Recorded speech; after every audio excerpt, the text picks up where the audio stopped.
आदरणीय प्रशांत किशोर जी उस व्यक्तित्व का नाम है जिसमें महात्मा गांधी की विचारधारा, जननायक कर्पूरी ठाकुर की सोच, बाबा साहब भीमराव अंबेडकर का आईन का संविधान और समाजवाद के पुरोधा डॉक्टर राम मनोहर लोहिया का विचार, इन तमाम का संगम है।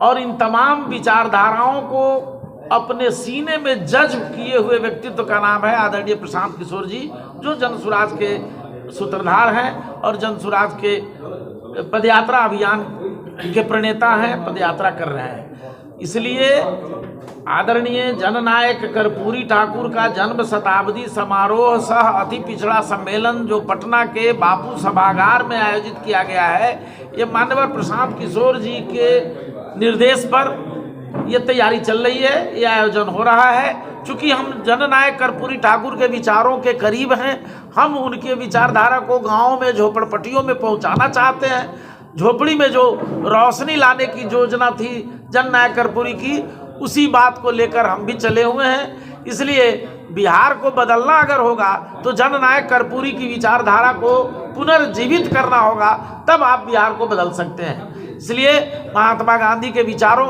और जननायक कर्पूरी ठाकुर की सोच, उनके सपनों को बिहार में जीवंतता प्रदान करना, पुनर्स्थापित करना और उसी विचारधारा को लेकर आगे चलना, ये जनसुराज का मकसद है, प्रशांत किशोर जी का मकसद है। इसीलिए आगामी 20 तारीख को पटना में ऐतिहासिक सम्मेलन हो रहा है और पूरे बिहार के 38 जिलों से बड़ी संख्या में लोग वहां जमा होंगे।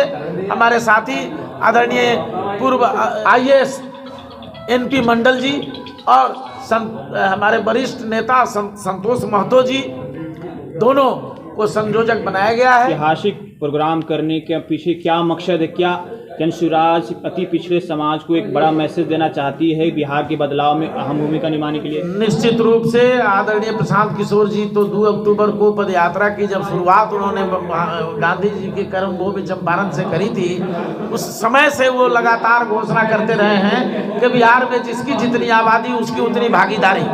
36% अति पिछड़ों की आबादी है। प्रशांत जी ने डंके की चोट पर ऐलान किया है कि 20% अकलियत, 36% अति पिछड़ा के लोग और बाकी जितनी आबादी है उसको उतनी राजनीति में, और राजनीति हमारा जो संगठन जनसुराज है उस संगठन में सब में उनको भागीदारी दी जा रही है। आज सरकारों द्वारा जाति का सर्वेक्षण कराया जा रहा है, आज जाति की बात बोली जा रही है। ये घोषणा तो 1.5 साल पहले से आदरणीय प्रशांत जी करते आ रहे हैं। सर परसेंटेज की जहाँ तक बात है, जैसे कि प्रशांत किशोर जी के द्वारा भी बताया गया कि जो अभी जातिगत जनगणना हुआ है इसमें गड़बड़ी की गई है, जैसे कि अन्य जातियों के द्वारा आवाज उठाया गया है, तो जो परसेंटेज की बात की जा रही है इस परसेंटेज पर भी आवाज उठाने का काम करेगी जनता? नहीं, ये इसमें अभी हम इस पचड़ा में आप क्वेश्चन को डाइवर्ट ना करें, चूँकि मूल विषय है कि जितनी आबादी जिसकी है, हम जनसुराज का यह संकल्प है कि संगठन में भी, सत्ता में भी, विधानसभा के टिकट में भी, MLC के टिकट में, पार्लियामेंट के टिकट में, सभी क्षेत्रों में जहां उनकी जरूरत है, जिसको जितनी आबादी है उतनी भागीदारी दी जाएगी। ये जनसुराज का कॉन्सेप्ट है। Thank you. शाहराहे जिंदगी से दोस्तों गुजरो तो यूं, ढूंढने वाले तुम्हारे नक्श पर ढूंढा करें। हम आज अंधकार में डूब रहे हैं, अंधकार में पूरा बिहार पड़ा हुआ है, और जब भी अंधकार होता है तो उजाले की तरफ इंसान जाता है। कोई मानव बड़ा महामानव के रूप में आता है, अब महामानव के विचारों को हम लोग समाज के सामने ले जाते हैं और नए विचार से उत्प्रोत होकर नया समाज का निर्माण करते हैं। ठीक वही स्थिति 35 वर्षों से बिहार में बनी हुई है, अंधकारमय स्थिति बना हुआ है। इस अंधकारमय स्थिति से उजाले की तरफ जाने के लिए हम लोग कर्पूरी के पथ चिन्हों पर चलकर एक नया बिहार स्थापित करना चाहते हैं कि सब जो जिस हिसाब से है, जिसकी जितनी आबादी है उसको उतनी हिस्सेदारी मिलनी चाहिए, तभी लोकतंत्र का लोकतंत्र पर सभी लोगों का विश्वास हो पाएगा। क्योंकि भारत के संविधान निर्माता डॉक्टर अंबेडकर ने जब भारत का संविधान का निर्माण किया तो समता का सिद्धांत का प्रतिपादन करने का संकल्प लिया था। सालों से यह पूर्ण रूप से बिहार अंधकारमय स्थिति में था। महामानव के रूप में प्रशांत जी आते हैं।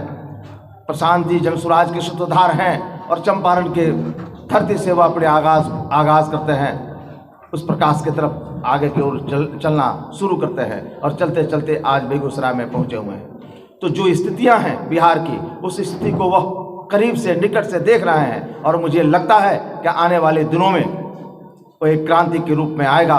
सबको समानता का सिद्धांत का प्रतिपादन करके समानता के साथ, न्याय के साथ वो एक अच्छा सरकार देने में सक्षम होंगे। लोगों की भागीदारी जो नहीं मिली है वो भागीदारी भी स्थापित करेंगे और